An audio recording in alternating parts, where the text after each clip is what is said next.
Good morning. Most of the students have joined and we have almost lost 10 minutes. So we shall continue with our types of nuclear reactions. From last week, we have started with the types of nuclear reactions wherein we have completed the three different types of nuclear reactions wherein we have finished the first reaction that is known as artificial transmutation or artificial disintegration, where the reactions which are carried out either by using the projectiles such as alpha particles, neutrons, protons, or deuterons. Here, the artificial disintegration is carried out so as to obtain a stable element.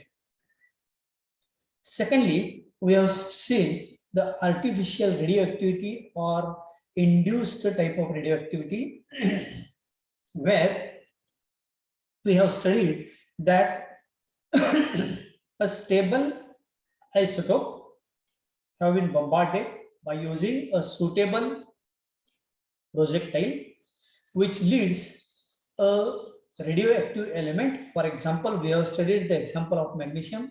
You might be having your notebook. So if magnesium is bombarded with a helium nucleus, that is an alpha particle, then a radioactive silicon that is obtained. And this radioactive silicon now disintegrates. That is the second step of the reaction so as to have a stable element such as aluminum with positrons. We have studied so many reactions in this regard also. Third type of nuclear reaction that we have finished is known as projectile capture reactions. As we know that the target nucleus, when it is bombarded with a suitable projectile, then in certain cases the projectiles are captured so as to leave a product nucleus. Such a reaction which forms a product nucleus without emitting any particles, only gamma radiations are evolved during this course. We have studied three reactions in this regard, but here no alpha particle, no protons, no deuterons or anything that is emitted, but only gamma radiations are emitted. Such a reaction where the projectiles are captured are known as a projectile capture reaction. The nuclear reactions in which the projectile is captured by the parent element or the target nucleus without emission of any other particle, that is known as ejectiles, are called as projectile capture reactions. Generally, in all these reactions, perhaps you might be referring your notebook wherein you can see that only gamma particles are ejected. Now, based on all these concepts, a new type, that is a fourth type of reaction that we are going to study today, is a projectile capture particle emission reaction. Before this reaction, we have studied only the projectiles were captured without emission of any particle or ejectile. But there are certain nuclear reactions where the projectile is captured by the target nucleus and certain particles are ejected. So such reactions, when the projectile is, when the target nucleus is bombarded with a projectile, the target nucleus becomes unstable, and in order to gain stability, it emits certain particles. So such a reaction where the target nucleus captures the projectile and ejectiles are emitted. Such reactions are known as projectile capture particle emission reactions. Here, particles, those are emitted, may be protons, sometimes alpha particles may be emitted, or sometimes neutrons may also be emitted. I would like to show you the reactions in this regard. So you can take your notebook and you can write these reactions.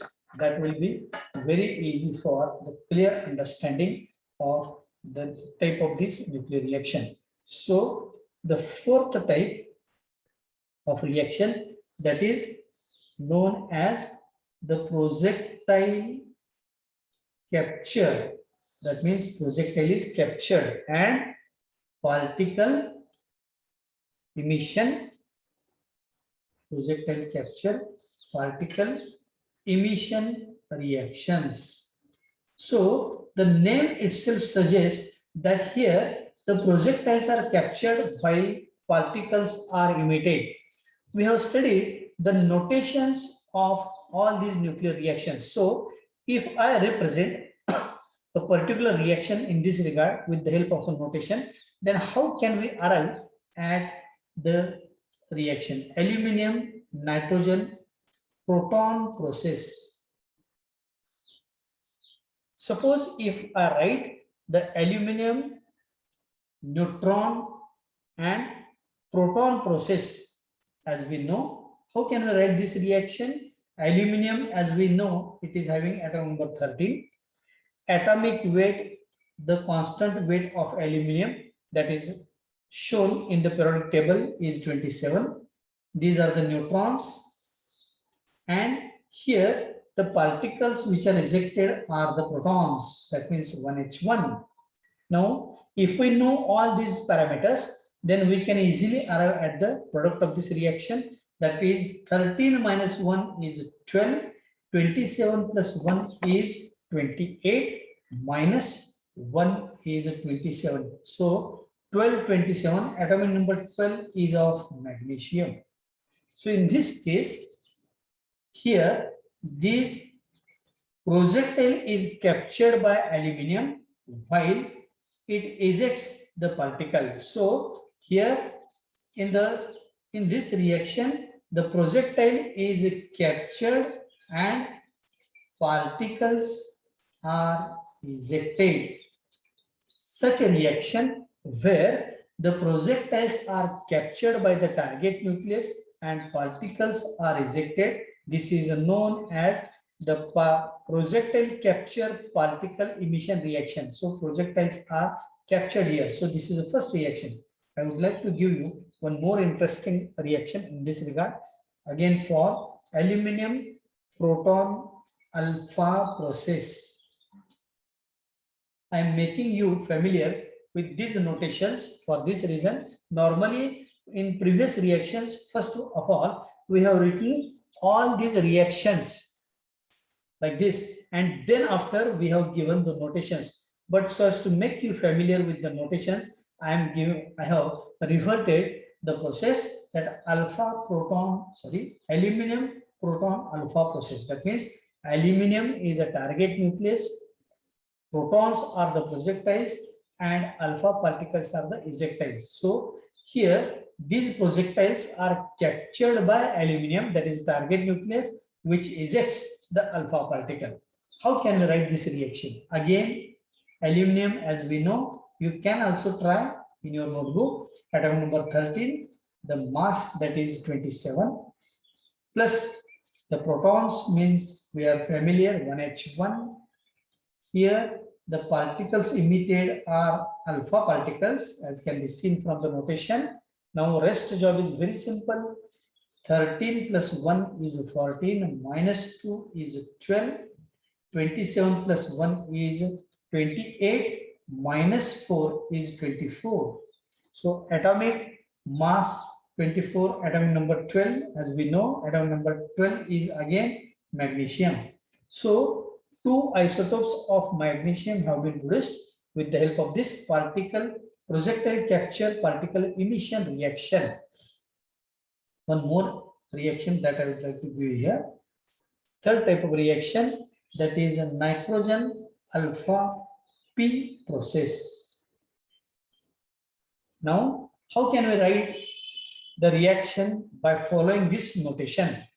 Nitrogen, as we know, 7th member of periodic table, having mass as 14.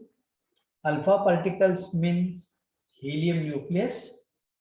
During this process, if one proton is ejected, now the job is very simple. 7 plus 2 is 9, minus 1 is 8, 14 plus 4 is 18, minus 1 is 17. Atom number 8 is of oxygen. So oxygen is obtained. So in short, if we try to conclude this particular type of reaction, then here in such reactions on bombardment of the projectile penetrates the target nucleus. This atomic nucleus becomes unstable, and in attaining the stability, this compound now invariably emits certain particles in the form of the neutrons, protons, or alpha particles. Such nuclear reactions are called projectile capture reactions. So this is how, by following these notations are very much useful during the study time of your exam. So this is the fourth type, that is known as the projectile capture particle emission reaction. We are going to proceed a very important type of reaction now, that is the fifth type, that is known as the nuclear fission reaction. You have to write in your notebook, because so many times a long question has been asked on this nuclear fission type of reactions. Now, what is these nuclear fission reactions? Here, these nuclear fission reactions are discovered by Otto Hahn,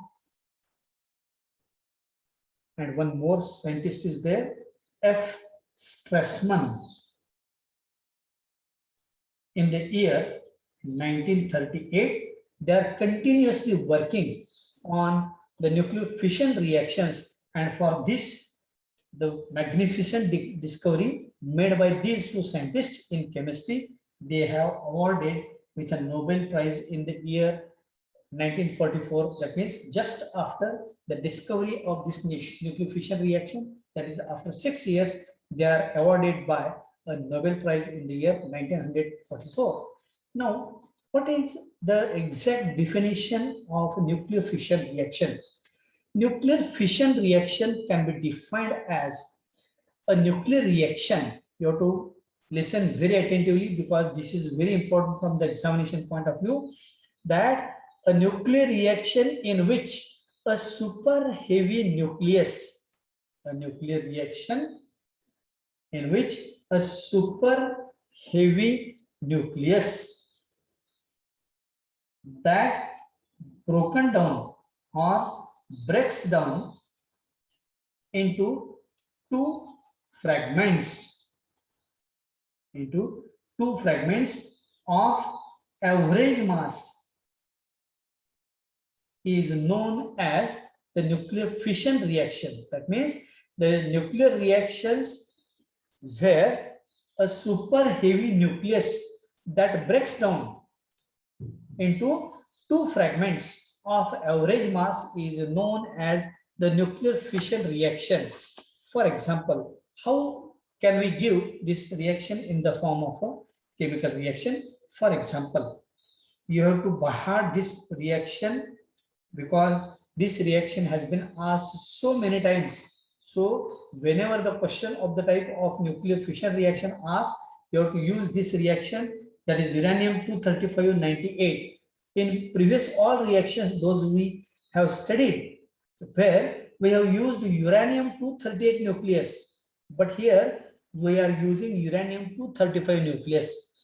Here, these neutrons are used so as to bombard this super heavy nucleus. During this course, as per our definition, it undergoes fragmentation. That means heavy nucleus breaks down into two fragments. One fragment is a barium, another fragment is a krypton. So these fragments were obtained, but another word that is written here of average mass. So barium having atom number 56, krypton having atom number 36, barium having atomic weight 141, krypton having atomic weight 92.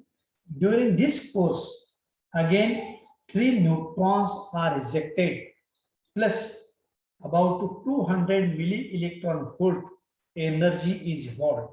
So you have to by heart this entire reaction with regard to nuclear fission reaction, because this is the only reaction under this title that when uranium-235-92 nucleus is bombarded with neutrons, then two fragments were obtained. That means a heavy, super heavy nucleus is broken down into two fragments of average mass. So if we make a total of 141 plus 92 and all other these things, then this total comes around 235 plus 1.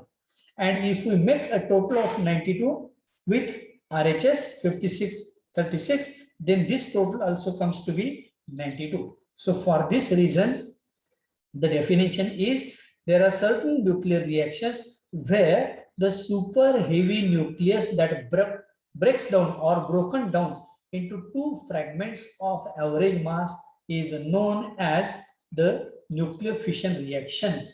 Now, there are again two parameters in this reaction.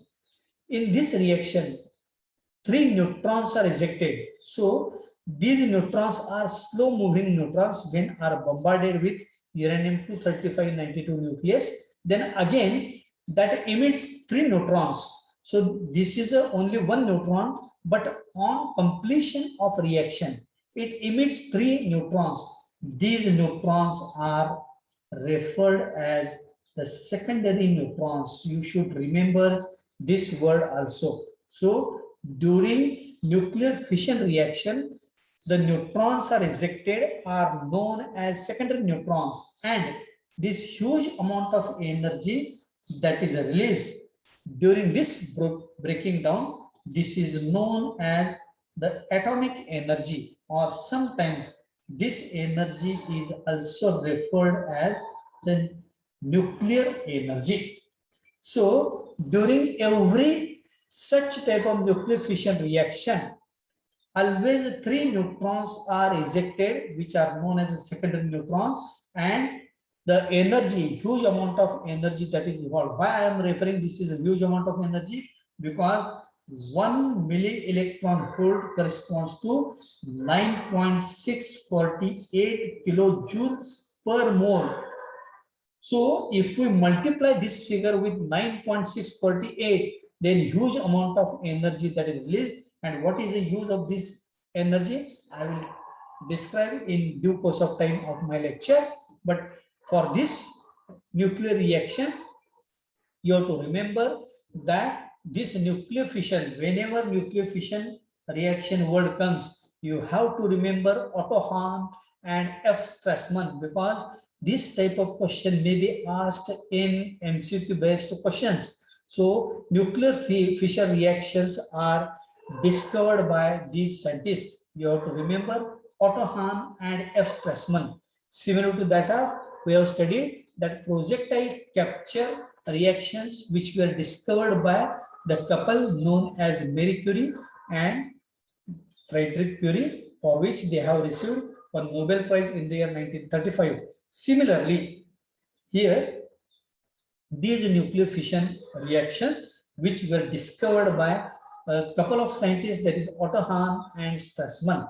So, nuclear reaction you have to correlate with Otto Hahn and F. Strassman.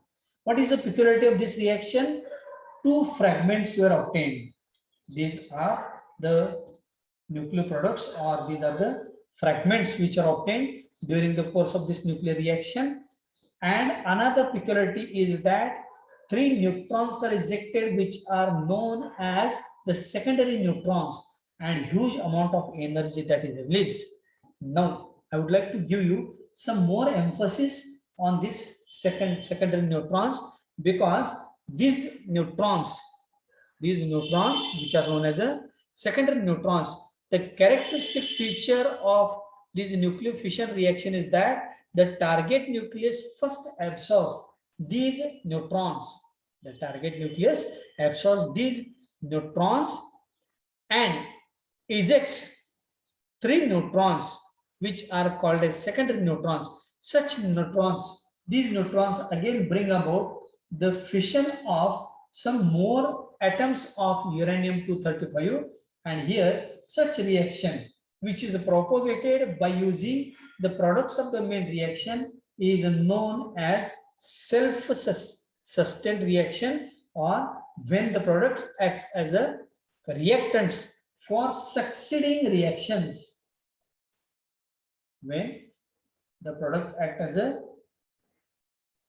reactants for succeeding reactions, such reaction is known as the chain reaction. This reaction is known as a chain reaction. That means lot of reactions were taking place, and this is also known as the word that is given in some notebooks, that these reactions are known as a uncontrolled chain reaction.